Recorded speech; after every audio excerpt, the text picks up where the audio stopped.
Hello and welcome back to Talkin Pitch Side. I'm your host PJ with my co-host Tony, as always, here to cover all things MLS, U.S. Men's National Team. But right now, like we've said for the past couple episodes, it's all MLS right now, baby. And we don't have a double game week this week, so we have a little bit of a breather, a little bit of a get your bearings settled a little bit after all that's happened over the last four games that have felt like they've happened really quickly here. So we'll get into some reactions here. There's a handful of transfers, big transfers in the league, interleague transfers especially, that have really shooken up the Western Conference specifically. So we'll get into that as well. But Tony, you were at the FC Cincinnati game. How was your intake of the MLS scoreboard this weekend? Was it just Uh, more reactionary after the fact after you were at that game? yeah. I mean, the scoreboard. I think for a large part, we talked about this last week. The Road Dogs. I mean, they're still performing, which I've been surprised by. But it just feels like every week that goes by, um, exception Nashville, it just keeps feeling more open. Like Mm-hmm. this is anyone's to get. It's like there is not a runaway team right now. The way anybody's playing, like it is really going to be a very interesting home stretch of the season here that we're heading into before we know it, and then even playoffs and nonsense. I mean, if Nashville goes down, I think this thing's wide open. So obviously, like that could be a soundbite that sounds ridiculous. Honestly, like 2 weeks from now, but like right now, it just feels like nobody is out there and grabbing what they could, and it just feels wide open. I feel like that's a result I took away from this weekend, especially watching the Cincinnati draw a team that was on a historically bad loss streak and playing backups. So that's kind of how I take is this is MLS. Like there's nothing given on any single week, and that's why we love it. That's why we're It's the here. beauty. It's the beauty of Yep. it. We'll get into it here. There's a couple shocking results that happened over the weekend, and we're gonna start with a not so shocking result, I'd say, which was Montreal LA Galaxy drawing. The main takeaway I have from this one: Galaxy are addicted to red cards right now. That's back to back games. Yeah. They love, and it's like they're not happening like late in the game or anything. They're happening in very like crucial parts of the game, and this one directly results in them losing a lead. Like, I don't know if they blow the lead in this game if they don't get the red card in that scenario. So they end up drawing this one, and they're going to be kicking themselves because that is just a road opportunity. They could have stolen from Montreal, and then after that red card, you just look at the heat map, what happened, it was just a complete switch of the field, all Yeah. Montreal, and you were just waiting for them to get at least a draw out of it, which they did. And Galaxy are probably happy they were able to hold on and get that point, but in the end, like was a game they should have won based on the scenario they were in with the lead going into the 70th minute, basically. So Yeah. tough for the Galaxy. Continuation, it feels like another just lost season right now, and uh, inconsistent play. And Montreal, I mean, they just keep kicking. They're just gonna keep getting some points here and there. Maybe stay out of the spoon race and feel good about themselves. Yeah. I mean, it was kind of always a lost season the way that the Pooge thing was going to go down and all of that, right? And then obviously Zhao Klaus, like the injuries have made it a very tough season to recover.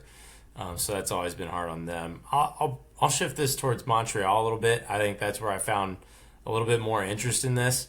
I think that for this Montreal team, I thought they fought pretty tough in this. Down a goal, they forced the red card basically, and Hmm. put Owusu in a situation that goalie has to come out and it's a dog so. And then furthermore, like they get the equalizer, and also shout out Alexis Sanchez played 30 minutes in this game. Hmm. I think Montreal had 21 passes into the final third throughout this game. Alexis Sanchez was responsible for 10. So obviously Love the that. red card part, like that's a little bit inflated. So you got to take that with a grain of salt. But he's coming in, and it looks like he's for a DP, it seems like attacks flowing through him. He's going to facilitate things. I went on this rant a little while ago. Like if you're gonna hit, you got to hit on those DPS and you got to flow Hmm. through them. So all of that is like seems like very basic foundation of like maybe Montreal will at least get some sort of usage out of him, or really follow a pretty solid blueprint as how it comes to like maybe not what DPS you get, but like how you use them. So Mm-hmm. that was my quick takeaways from this one. I'm more Montreal centric on this one. Pretty optimistic for them with the draw, even though it is a struggling Galaxy team. I do think that was a decent result for them. Yeah, totally. Yeah. Now, besides that, I don't think there's a ton more to take out of this game. Just two teams that kind of feel like they're out there, just existing in the MLS right now. Um, Charlotte and DC. We've talked about Charlotte a good amount recently in terms of kind of like a slip on their play, but this was a great result for them. They go down Yeah. 1-0 the 55th minute, and they respond in a big way at home. 3 goals in the second half after that. And really that's where all the like chance creation came from, was after they allowed that first goal. And credit to them. They really stood their ground, and they needed this result pretty badly for this squad. St. Max actually started this game, which was I think his first start in Charlotte. Played well. He didn't have any like goals or assists in this one, but from all accounts, everyone was very happy with how he was challenging that left wing position. And then of course Pep Biel just it ran through him in that game, and you if you watch back the highlights, even you just watch like he just took control of that game and was like Yeah. almost willed. We were like, we are not losing this game, and that was a big result. I mean, they're still sitting in like I think it's like fifth place in the East, so they're still in a great spot, right ahead of Cincinnati. So it's a it's a team that we've just been disappointed because I think we expected more from, especially defensively throughout the year, and they've let us down quite a bit in that scenario. And I think it's still there for the taking. I mean, they can easily recoup this season and get in the playoffs and challenge, but um, I think you need to see more results like this, like that last 30 minutes of the game. I think that's what Charlotte fans have been like. We know that's what this team's capable of. We just need to see it more often. And DC's kind of sliding a little bit here. They've not been looking as sharp, especially on the back end. They've been allowing goals in the past few games, so I have a little concern of like the fall off here. I don't want it to happen because we've talked about their floor being so much higher this year. So hoping for a response from them soon. But this one was definitely all the story's all Charlotte and how they responded in this game. Yeah, I think. I mean, like they had a really disappointing midweek game, down a man up a man up 2 goals and blew all of that. So they did a really good job of making sure the fans really don't remember that game for very long. I think that's the Mm-hmm. most important part of this is like the goldfish memory type. Get back out there and just play how we think we know we can play. Pep Biel obviously standout performance with a goal and assist in this one, and they need more out of that with Charlotte. Like I think that like we've talked about, kind of where it feels like they're a little bit rudderless at times and just kind of floating around, and they'll get a win, they'll get a loss, and we don't really see what's building there. I think a lot of that has been from the absence of having like that guy, like the main guy to like build around and say this is our focal point and we're gonna go. That hasn't really been there for them. So I think like when you see a Pep Biel performance like that, you think like man they need 10 more of those out of Charlotte. Not that he specifically is underperforming, but you're gonna need him to overperform if Charlotte's gonna amount to anything more than kind of like you said, middle of the road Eastern Conference. So I thought that was a good performance from them. I'll put the not the asterisk next to it. I will note that I feel like a lot of these goals were off of set pieces, which we're a big fan of making your own luck on this show. DC United did a really awful job Mm-hmm. at marking some of these plays and just kind of letting this flow through. And I think nobody here is naive to the fact that a lot of other teams, if Charlotte's playing against them, probably they're not going to have their way like that to be able to storm 3 goals in a row like that. So I think that is worth noting that like it is great timing. It's good to get that momentum turning in your direction. At the same time, not calling these fluky goals, but I am calling them easy, and I don't think a lot of people will give up those goals like that. And so it'll be interesting to see, can Charlotte build off of that, or is this kind of a one-off situation? Mm-hmm. Yeah, yeah. Regardless, though, I mean that's kind of the danger of being in set piece situations on the road is Right. set pieces at home. just feel like more of a dangerous weapon where the crowd's getting behind a team and they're attacking it. So credit for Charlotte for taking advantage of those. Moving on to the game that you were at, Tony. A couple talking points here. First, let's talk about the game, then we'll get into the transfer for Seattle. Um, Super disappointing game for FCC for what you said at the start. I mean, this is a epic slide from Seattle, and even a draw feels like a major victory for them in terms of just stopping the bleed a little bit. I don't know how much really is stopping, but they fully rotated the squad here, and I don't know if it was fitness. I think it was more so just frustration of of the play of the players. It resulted in this rotation, and then FCC did like a half rotation in Yeah. this one. A lot of defenders, attackers switched out. Evander was like the mainstay for them in this one, with a few others. But um, they scored early, FCC, and you thought like everyone in the world was like, "Oh, here we go with Seattle. Like this is going to be FCC attack." And they controlled possession. They just it felt like they were so content with having the ball and not doing much with it, just passing it around and waiting for a perfect opportunity without kind of like really testing the waters too much, is what it felt like from the seeing eye on TV watching this game. And all it took was Seattle had that one chance where they went on FCC tried to counter off a set piece, had a great opportunity, pass didn't get off the foot, and it was an immediate turnover to out to Rusnek, who played a great ball in, and that was that. And that's the only goal Seattle needed to get a point out of this one. And they really parked the bus well in terms of just not allowing Evander and company to really break down like in between. Like they almost were inviting play down the wing and try and get the ball in here. And FCC, I think, kind of fell into the trap of just being okay with possession and not really attacking with it. So um, that's the result you get. I mean, before we get into transfer, I want to hear your reaction as well and just what it felt like in the stadium.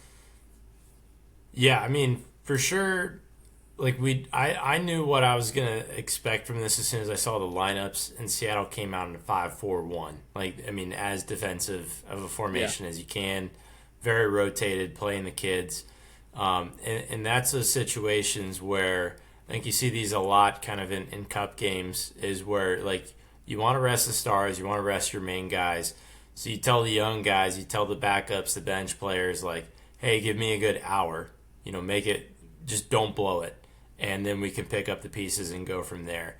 And so that was kind of the effect that Seattle had with this was they like you said, Cincinnati got a little bit too complacent with being okay with the 1 goal lead. And I haven't, I'm no insider here.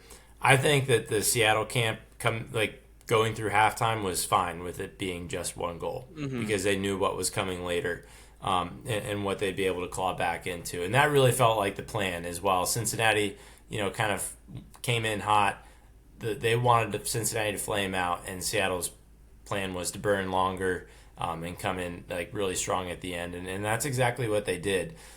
They just outlasted that possession. They sat back, they drew it in, and then they gave themselves that space to come in behind and attack. Like we saw several times, even in the first half. It didn't amount to too much, but like Osaze de Rosario got played in over behind, and Miles Robinson had to be the fire extinguisher and do a couple chase downs, which he did really well with. I will say, Mm-hmm. like he did a lot, managed that very well. But you could tell that's what they were going for, is like find space, make guys run, and ultimately that it was kind of a weird broken set piece play which they equalized on. But at that point, you had more people's rotated in, and obviously Albert Rusnak, a DP for Seattle, is sitting on the wing with the ball passed to him in a weird transitional moment, and he just rips the cross in, and like Yeah. that's that. So Yeah, it's one of those um, ones where, like I said, it was like a counter into a counter. So yeah, FCC defenders are running back, and it's almost like they didn't even get to the point where they could like run back, stop, and mark a guy. It was like by the time they even got back, the ball was being whipped in, and that's what leads to right. a guy being wide open on the back post. Yeah. So, I mean, overall, obviously, a lot of frustration, in the stands after that. Just and there was kind of that feeling, right, that like every now and then they get that chance that felt halfway dangerous. Like I said, like somebody would settle it down and it'd be all right, but it'd be like, oh man, that was a little bit unstable for how we're playing. Like Mm-hmm. you would think if we're gonna play like this, possess like this, then we need to have control of every moment of the game, not just Yeah.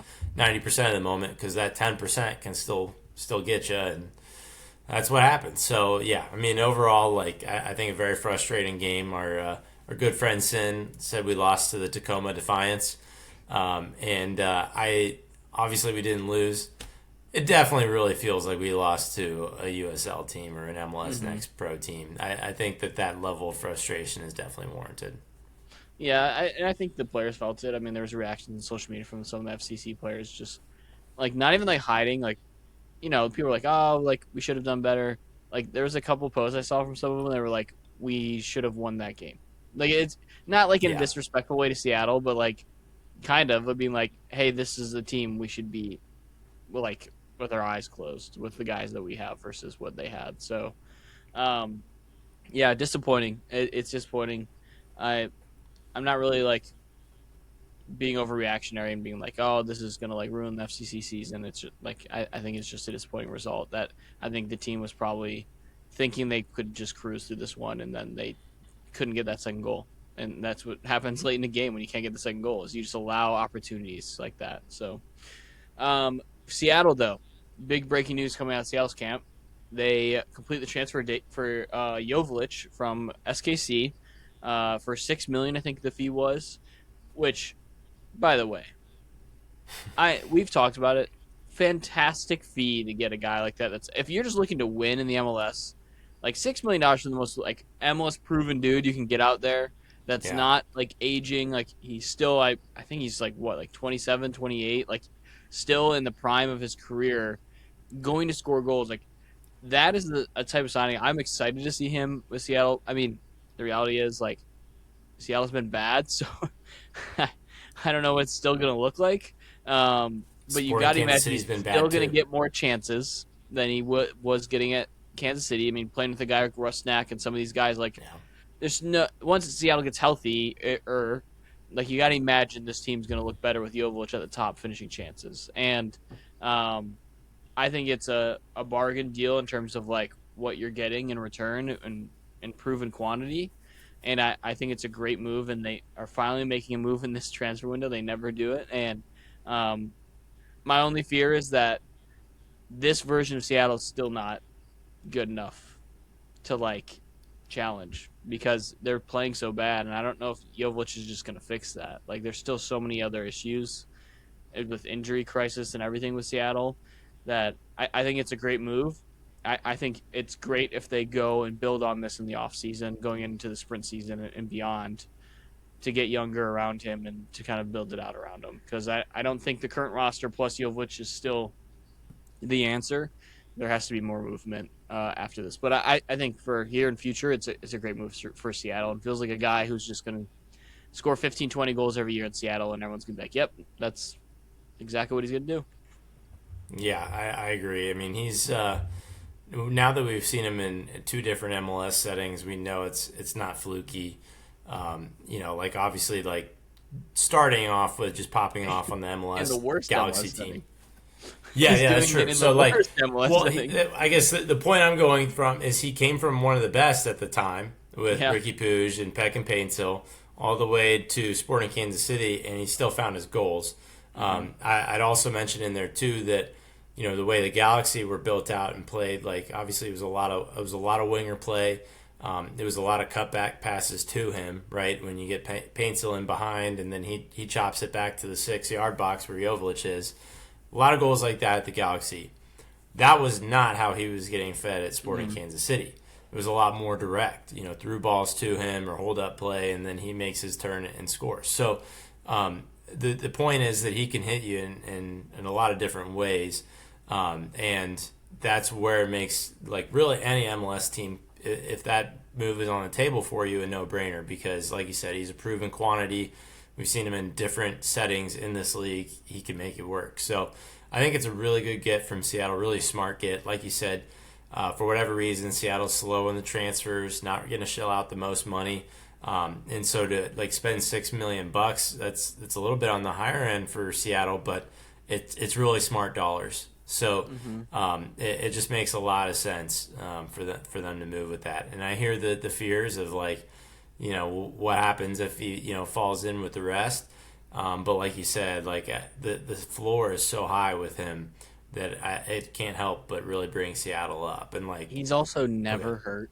So if he gets hurt yeah, on Seattle, then we they're know. cursed. Then we know. Is Yeah, there like one of those like electric plants near Seattle's Sounders Stadium? Like, is that like we it's need to look just into that it's soon? just the turf. I think that's all we have to look into. But Also, uh, it stinks that De La Vega's hurt because I think De La Vega and Rusnak feeding into Jovelic would have just been oh a deadly yeah, combo, and would have been I amazing. maybe we'll see it eventually, but Seattle's got to start winning. They've got to start getting some points if they want to make the playoffs at this point. So Right. um, it's a kind of like a put up or shut up moment, and Jovic is definitely going to help that. So I think we're both excited about that transfer.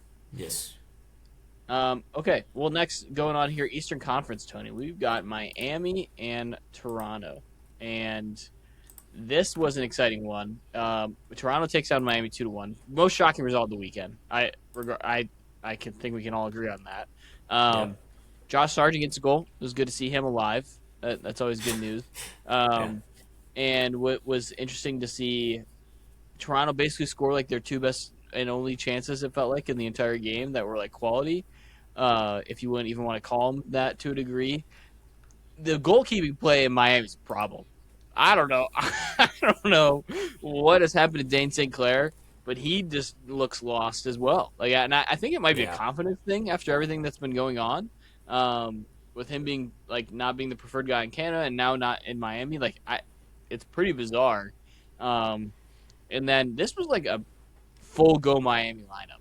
Like this was as best as they can imagine it. Like Bertarami's back. They have Messi going, Casemiro going.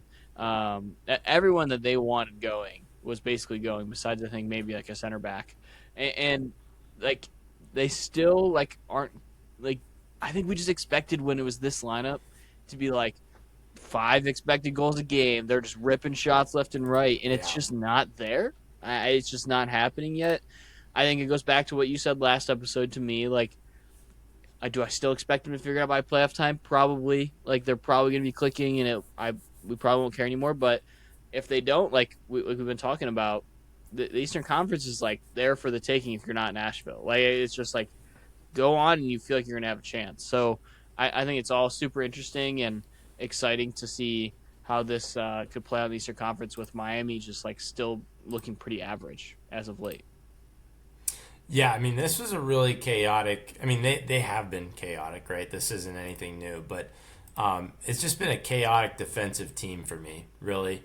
And I think now that I'm kind of watching this a little bit, like the newest idea, I guess, so to speak, that's come to my mind is that they leave Casemiro on an island to defend. Mm-hmm. Like you look at their formation in this one for whatever reason they show as the 4-3-2-1. I think a lot of times they're just in a 4-3-3. But the three center mids, I mean, they got Casemiro in the middle, and then on the edges they got Segovia and DePaul, which are both guys that are known to get up forward and be involved in the attack, which is all fine and good. And I think that sometimes Segovia, when he's in the right spot, can track back. I don't think DePaul does that an awful lot.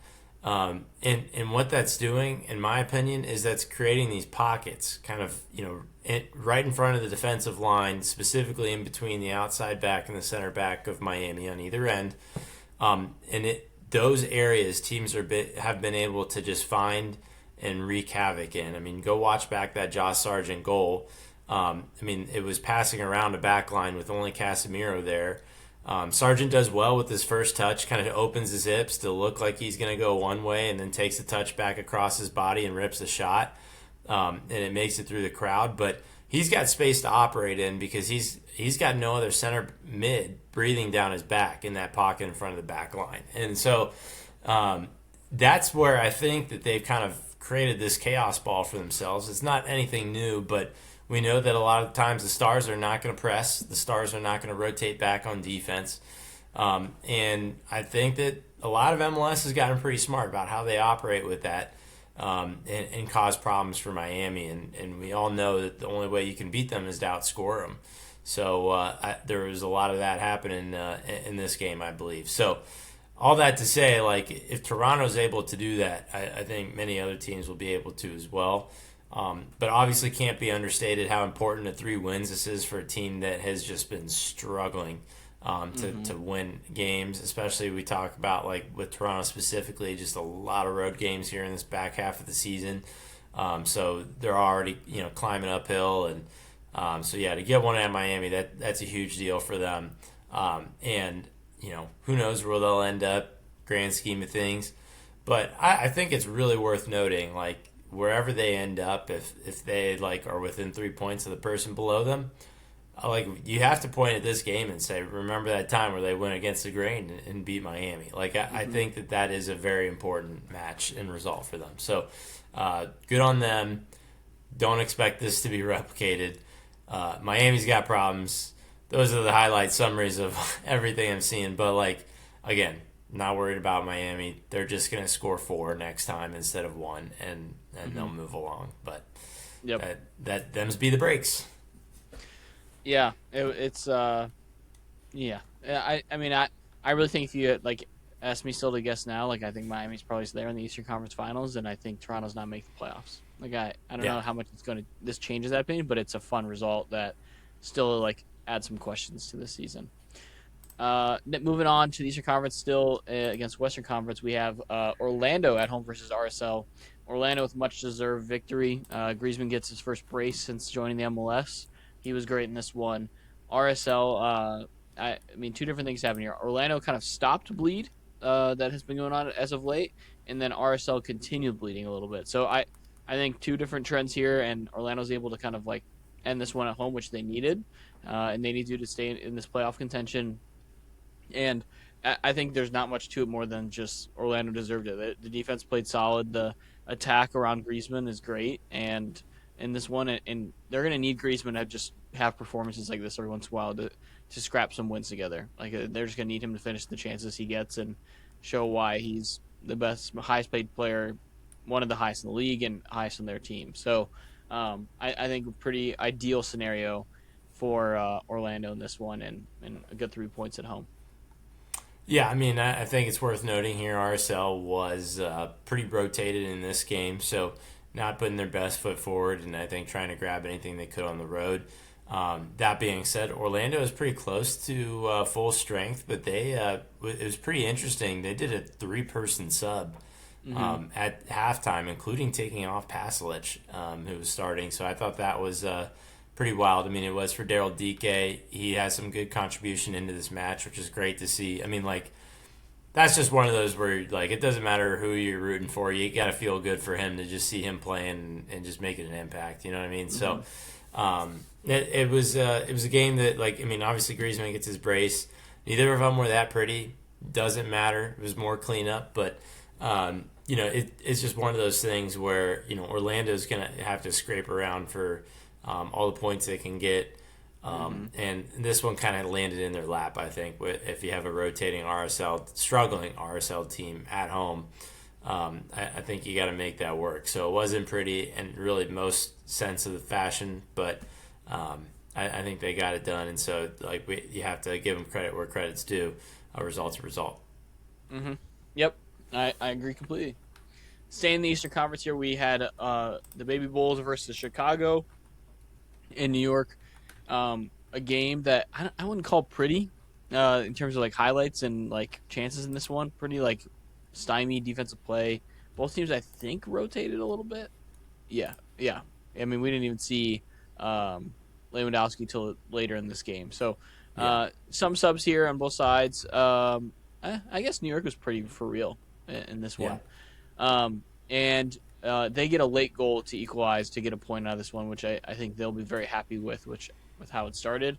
Chicago, I don't know if they're gonna be mad. Like I mean, it never feels good to blow a lead like that. So I I don't I think they'll be upset like that. But I think all in all, like if you had told them they're gonna point in the road in New York and get out of there, I think they're taking that as well at this point in the season. So um, yeah, not much to take home out of this one. I think both teams are going to be okay with the point.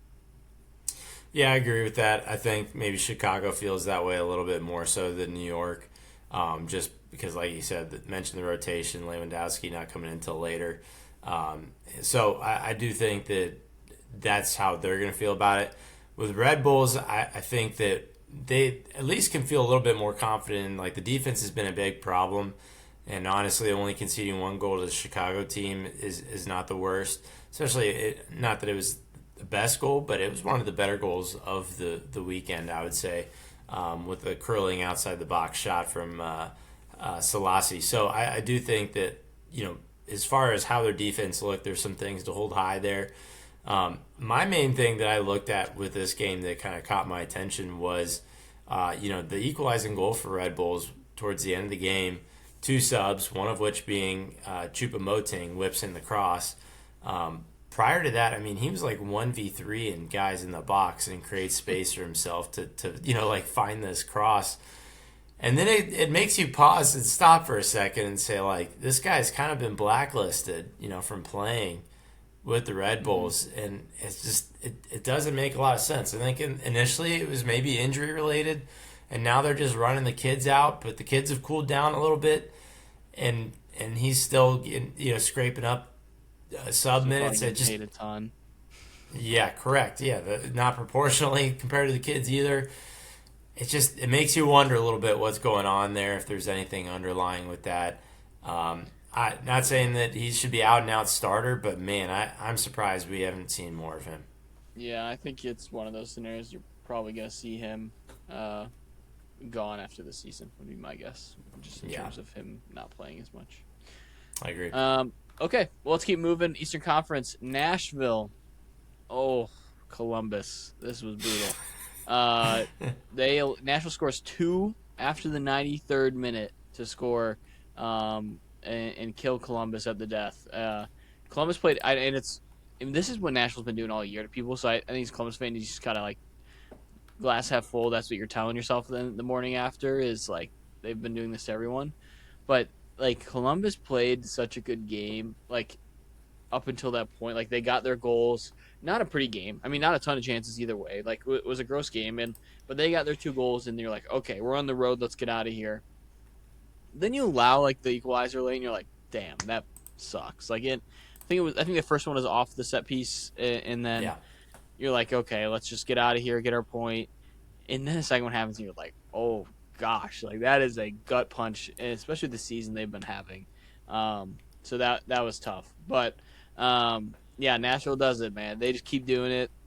They haven't like still looked like Nashville, the first half Nashville since break offensively in my mind, like the chance creation, all these things that we loved seeing them do. So I think you're still waiting on that, but I mean you're going to keep stacking wins where you can. Like you'll take it. So credit to Nashville. I mean, this is just typical Nashville at this point in the season. So it's been fun to watch. And I'm going to be there next weekend watching FC Cincinnati in person. Probably just scared every single time Nashville takes the ball forward. So I'm ready to watch it in person on the road. yeah. You had a crazy game on your hands when he had 5 goals in total, and the XG was like 0.78 to like 0.38. Like there Mm-hmm. was some wild goals in this one. Obviously, the free kick goal from Gomez was really nice too. Like long range free kick goal. You're not going to rack up a lot of XG there. Hani Mukhtar's like fade away chip thing was crazy as well. So some fun moments. Andy Nahar's finish also, like just see, like the way the camera is set up and you can see the curl, like Oh, it's a beautiful shot. it's It was a it's a beautiful thing of shot. beauty. Yeah. Yeah, and just the atmosphere, everything light up, pretty sweet. No hate in there, by the way, at all. Like there's zero. Like, Yeah, totally unbiased. Yeah, yeah. yeah, unbiased. But yeah, I think that like this is the Nashville we've been expecting to see for a while.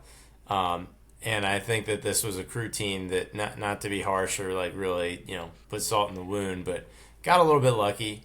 3 shots on target, Hmm. 2 of them go in. The rest of the game was pretty uneventful for them.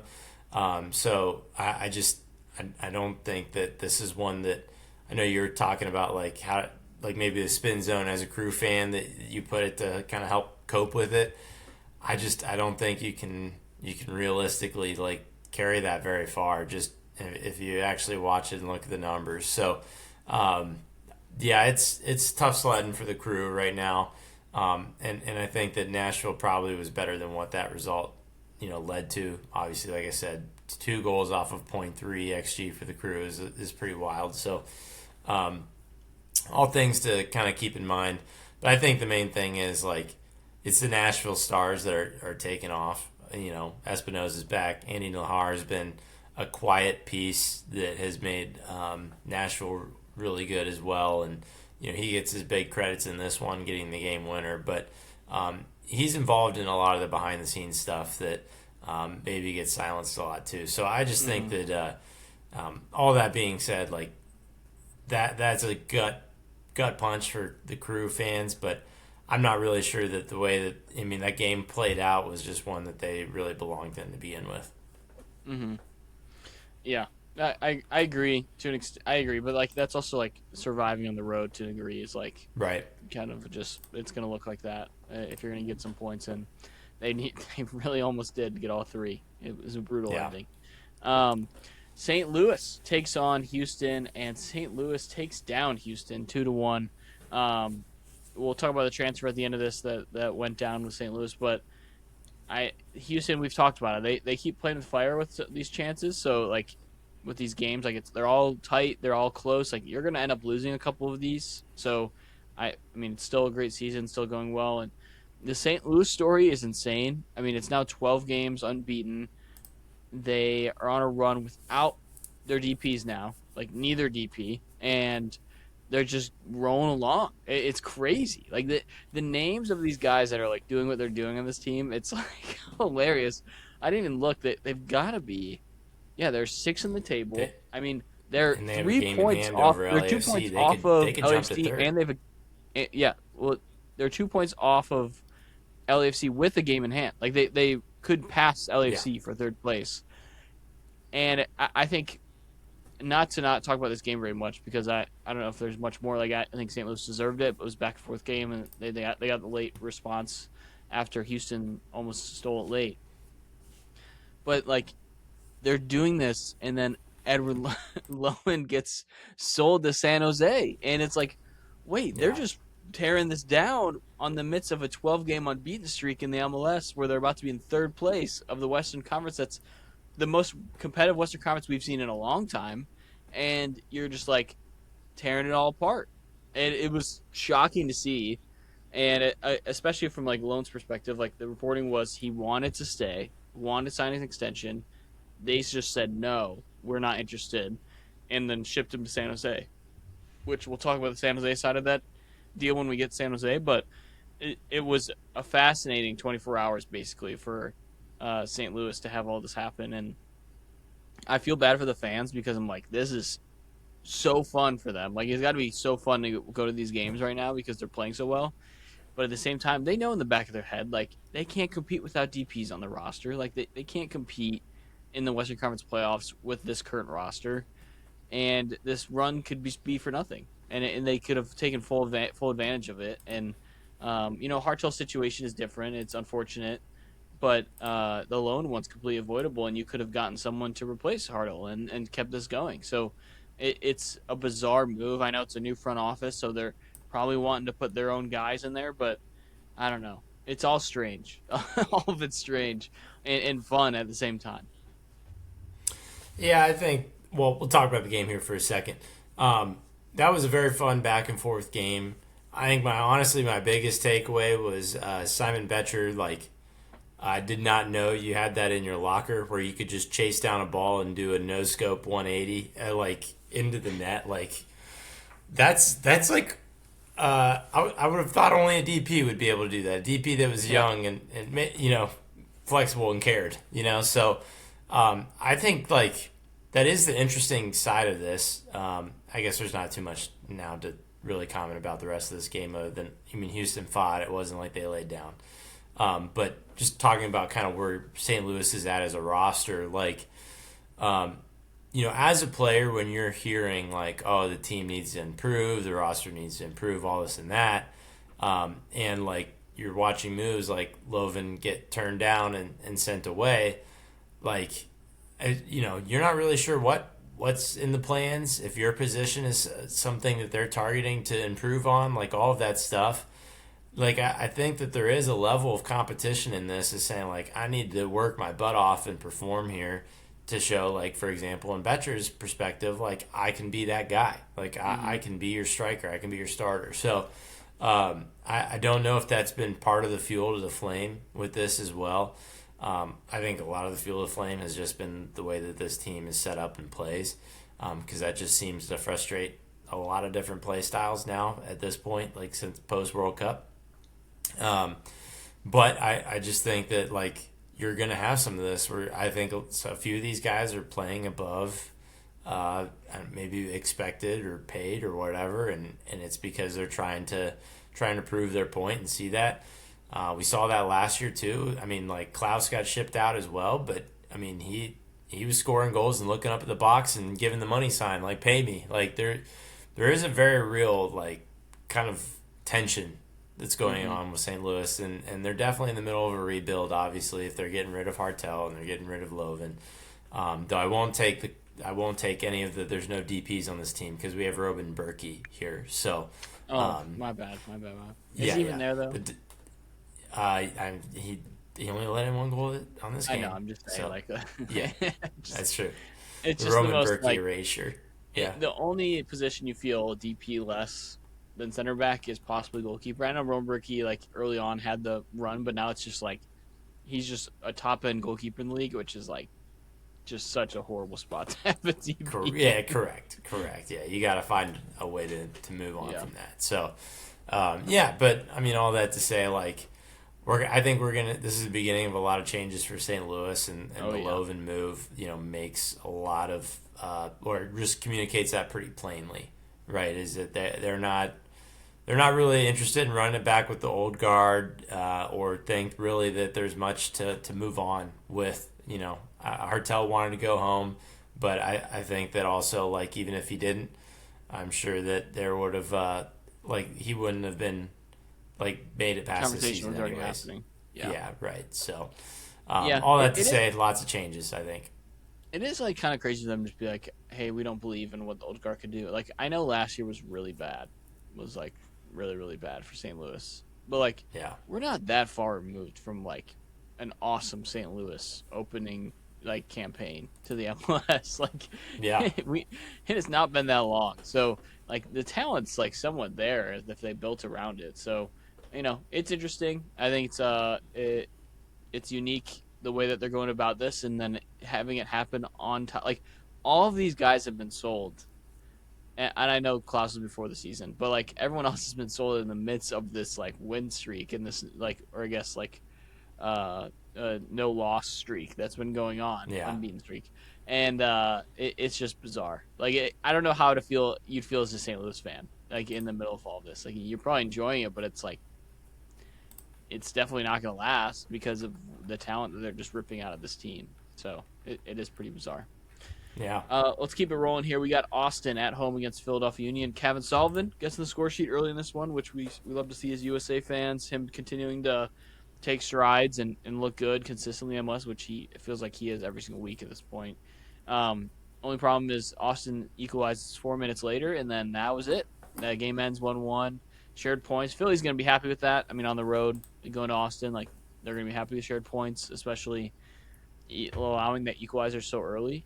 And Austin's going to be the team probably more disappointed with how this one ends. It felt like not a ton of great opportunities in the second half, but Austin had the better of which and just couldn't get it across the line. So they're going to be disappointed to not get all 3 points at home in this one. Yeah, and this is one of those games where it ended 1-1, but it probably could have been 3-3. Like, it felt like it was relatively even, maybe giving an edge to Austin, but it is unbelievable how much stayed out of the net in this one, and just, finishes. I think both teams hit the woodwork at least once, and like there was also a couple of good saves from Andre Blake. So, yeah, it was a very open game for what it was, and yeah, honestly, like, the takeaways are on the individual level for me. Like Kevin Sullivan, obviously, like you said, not much more needs to be built off of that.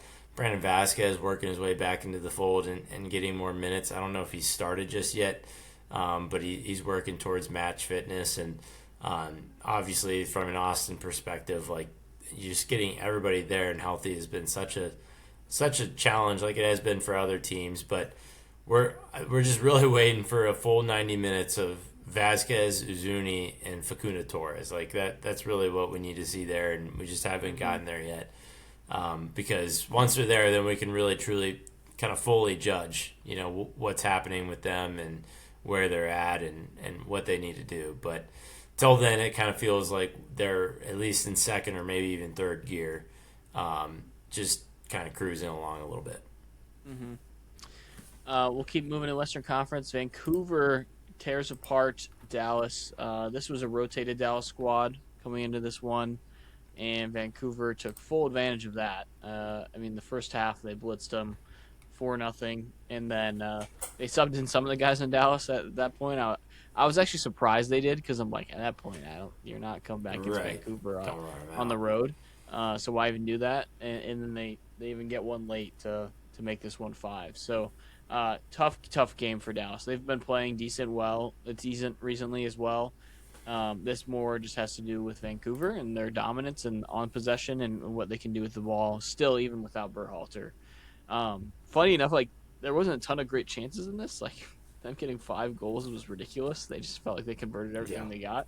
Um, but this just feels more so to point towards their dominance right now in the Western Conference. Yeah, and I think it shows a bit of, like, I know I was talking about there's not a dead runaway, and I don't think there's a dead runaway, but there's definitely tiers in each conference. And, like, I think there's a big difference between first and fifth in the Western Conference, and clearly that was shown here. Now, some of that's, like you said, a little bit dramatic. Dallas didn't throw out, put their best foot forward there. But I think that we kind of known that Vancouver has been a level above teams that are in the middle of the Western Conference like that. Granted, it had been slow for them to start back up, so I think that this is a good foot down that they needed to put and just kind of get back into their winning ways. It seems like that's one of those things where it's like, okay, they're awake now, they're back. Winning 5-0 like that does not feel like a one-off random event. Yep. Yeah. I feel like at this point I'm like struggling with even with Berhalter leaving, like who's going to challenge Vancouver right now in the Western Conference. Yeah. It just feels like a lot of these other teams have holes, and Vancouver just has like the least amount of holes when I look at rosters right now and how they're playing. Speaking of the other team that could challenge LAFC at home versus Portland, this one ends 1-1 in a draw. Um, Port the goal is to Costa gets on the He's score back. sheet early, Yeah. and then Buanga hits a banger late in this one to equalize it. I mean, LAFC is going to be kicking themselves. They very rare feat. Like they don't dominate the ball all the time like anymore. Like a lot of times they're the counterattacking team. They dominated the ball and had so many chances. They had so many chances in this game. So they're going to be very annoyed that they could not get more than one across the line. And even Buanga's goal was not. It probably didn't add much to XG in terms of this game. No. Like it was a how to Yeah. box like curler.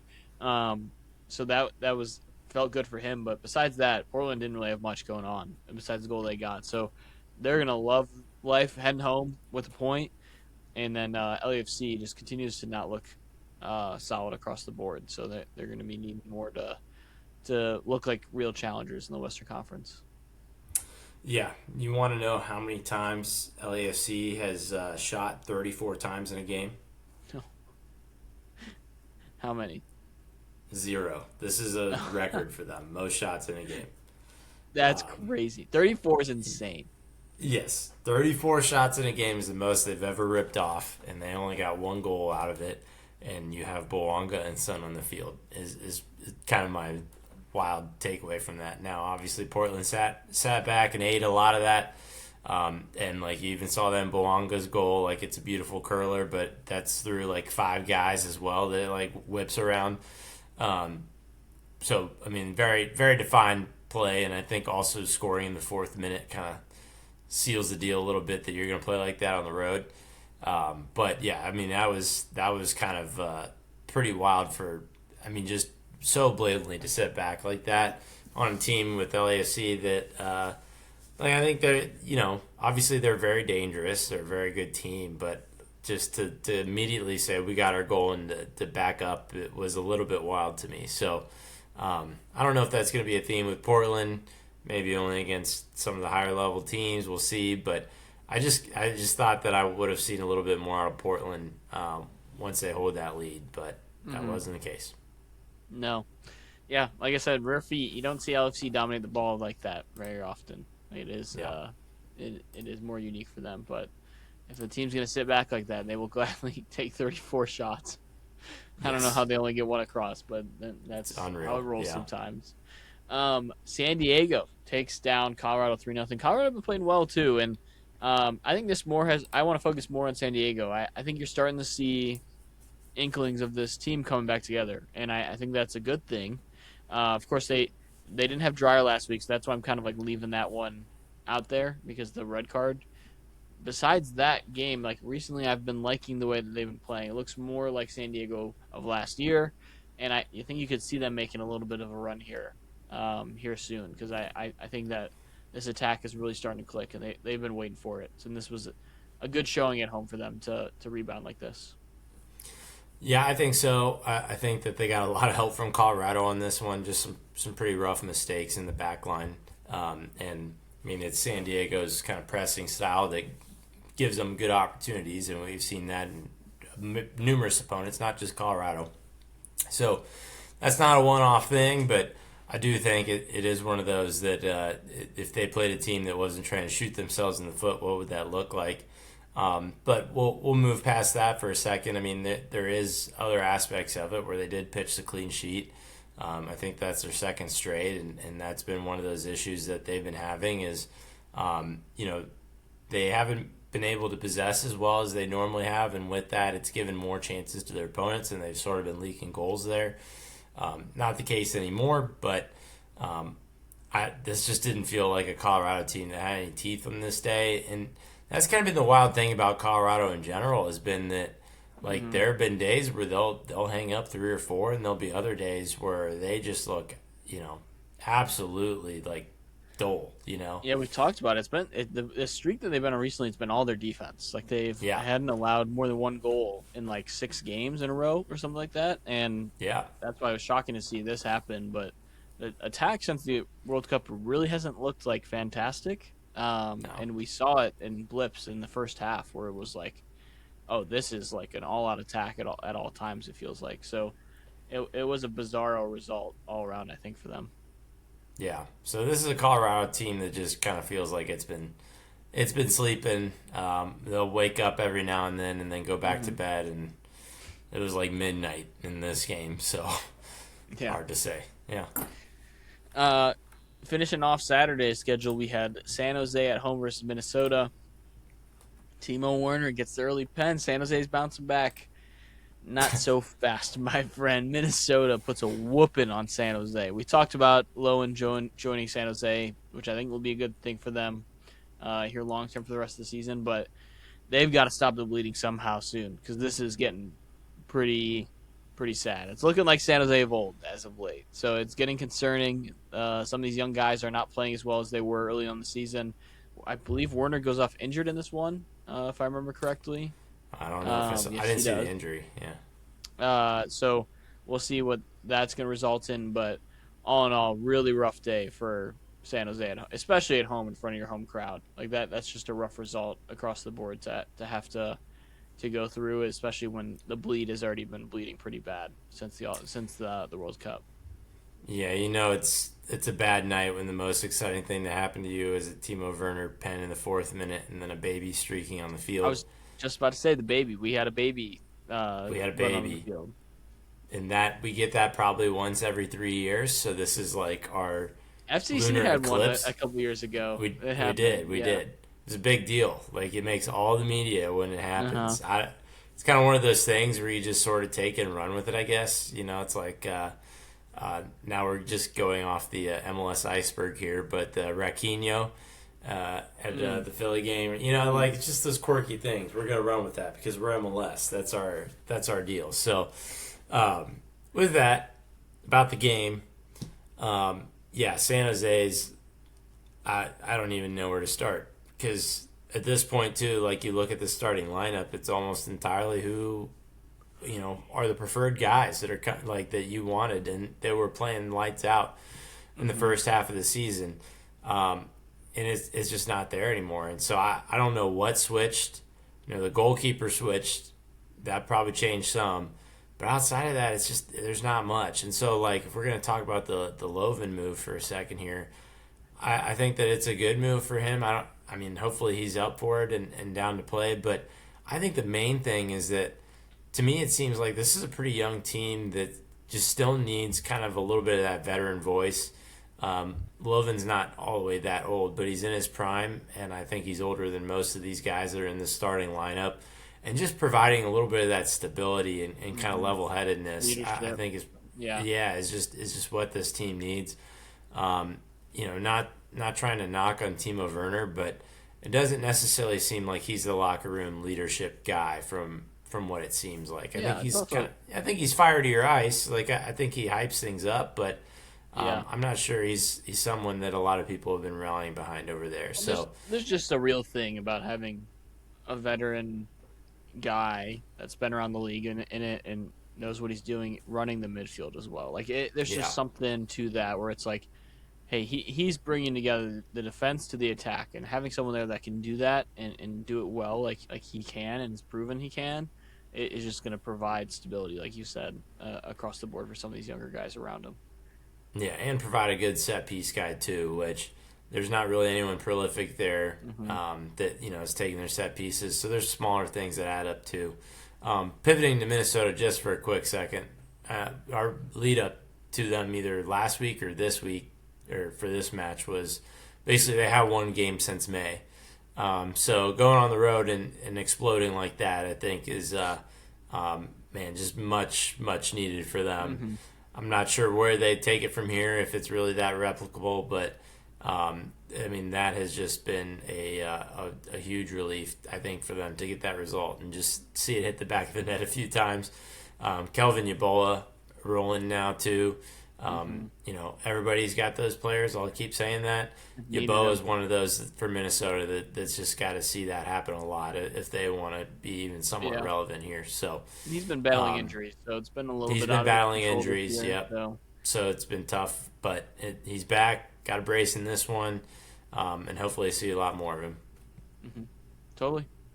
Well, let's move into these two Sunday games. We had New England at home versus NYCFC. Turgeman, we talked about him going into this game, and he needs to show up. He gets an early goal. James Sands, we also talked about him last episode and the stability he's providing in NYCFC. He also gets on the score sheet, and that's all she wrote in that one. New England's going to be disappointed. I mean, they played really well at home, and it just kind of similar to like the LAFC of the world, like just couldn't get that second one to go. And NYCFC, I think, is going to be pleased with leaving them there with a point. So, kind of like two decent Eastern Conference teams going at it, and it's a result you could see happening. It feels like like half the time when these two teams go against each other is a draw at this point. And the U.S. men's national team goalie bowl. Uh, Yeah. Congrats to all who celebrate.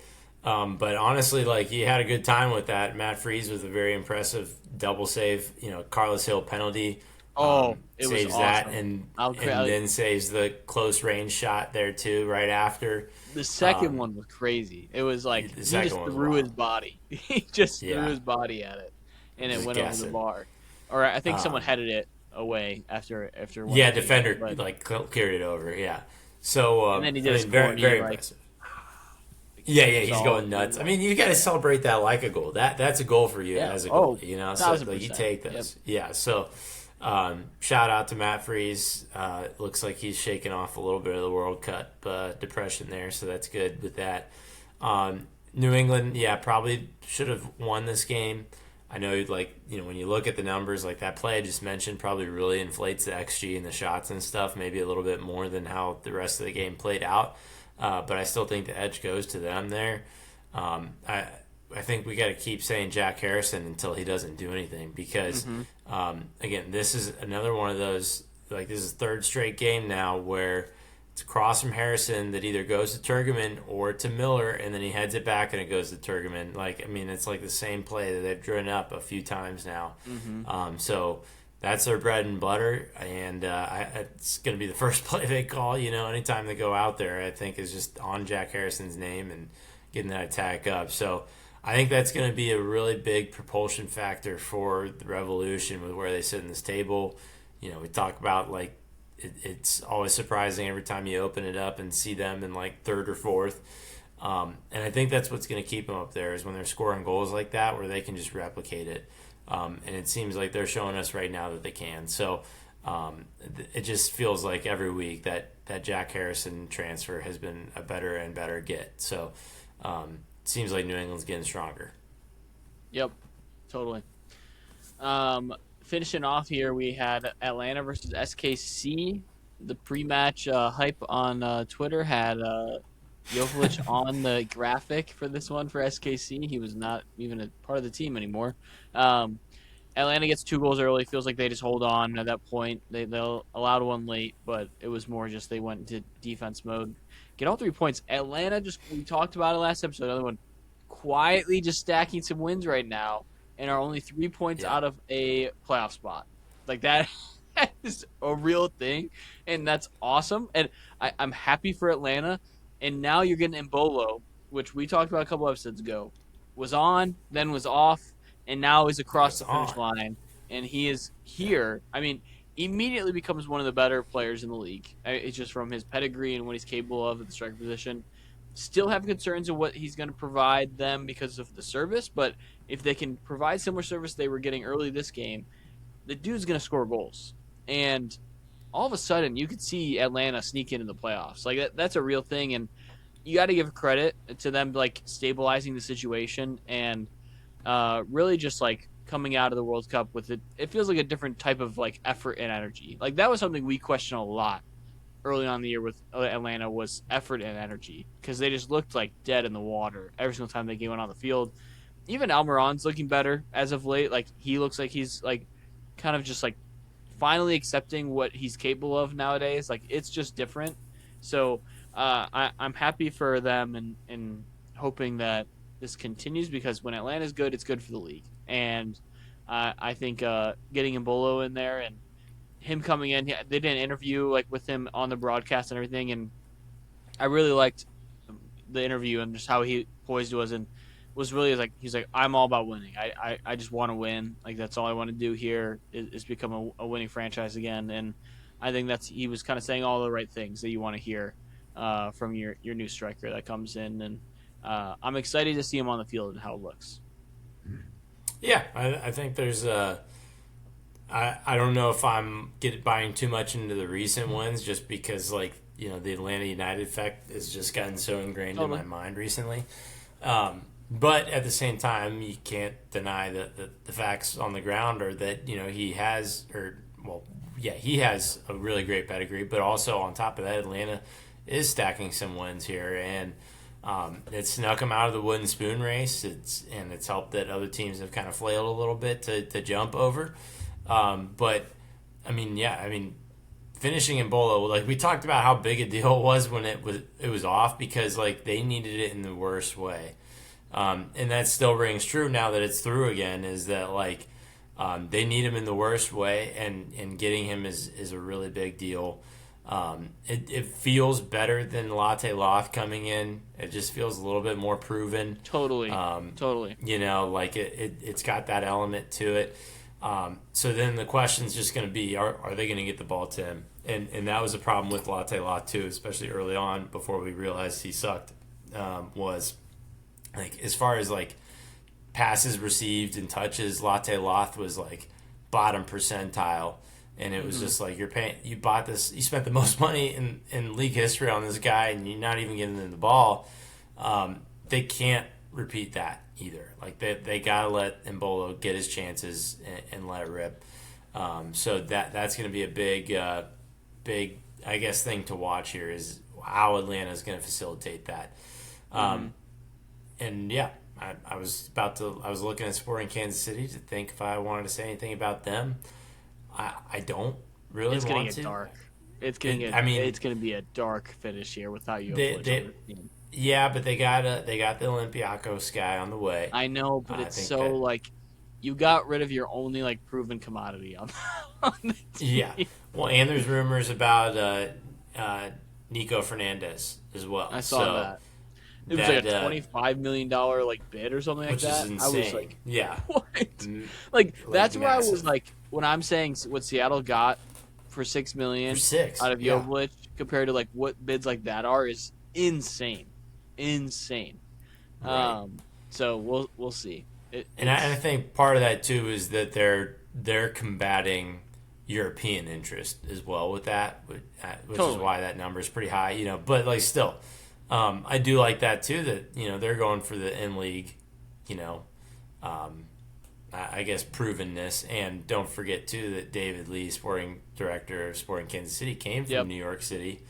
I Mm-hmm. don't. I would assume he was probably the one that scouted Helped him, but fit. maybe Yeah. not. Yeah. So if he's very familiar with the player and is okay with shelling out that kind of money, like I think that goes to show like their confidence in his trajectory Mm-hmm. and what he's Yeah, able I to was gonna do in the say it. league. So He's the type of player that's. I mean, he's not long for the MLS in my opinion. Like I don't think yeah, he'll be here much longer. So would be I think more of like a temporary move, which I don't think fits SKC. It's why it's kind of like a weird, right. You need those bizarre building move blocks in now. terms of their Yeah, timeline. So, um, we'll see. We got a week left in the transfer window here, so there's gonna be some crazy last second transfers that probably happen. So, I know we're both selfishly hoping for something in terms of our team. We'll see what happens, but I'm sure there'll be a couple finish line transfers here at the end for the MLS that will be interesting to watch. But yeah, for okay, sure. well, go ahead. Oh no, I was piling on. I mean, but I guess now I'll say this now: if your team doesn't do anything, uh, there's two ways you can look at this. One is that they're being smart and saying, "Oh, we don't want to like be a victim of the moment and rush somebody that maybe we shouldn't, whatever." But the other side of that is that like I don't know. There's a real like we can't be complacent and sit on our hands either. So I've seen a lot of that just in many fan bases, and so I resonate with my own, and also see that in others, and that's just going to be a tension as old as time. We're always Hmm. going to have that. So yeah, Yeah. Okay, well, that's gonna do it for our recap here. Like we said, we do not have to do any preview in this episode, which I'm sure is nice for everybody to just take a deep breath. But we're getting into the dog days of the season now. I mean, this is like we're closing in on like push time, like playoff push time, which will be fun here in like a month or so when I think it starts to get really real. And it still always blows my mind that and it's changing now, but that the season finishes and it's like cold outside, like yeah, it's you're getting ready for winter. So we're getting into fall season now, which means we're getting closer to the end of the season here. So we're excited for the push post transfer window and see what the MLS has in store for us. And with that being said, we'll see you guys on Friday for the weekend preview, and we will see you guys then. see.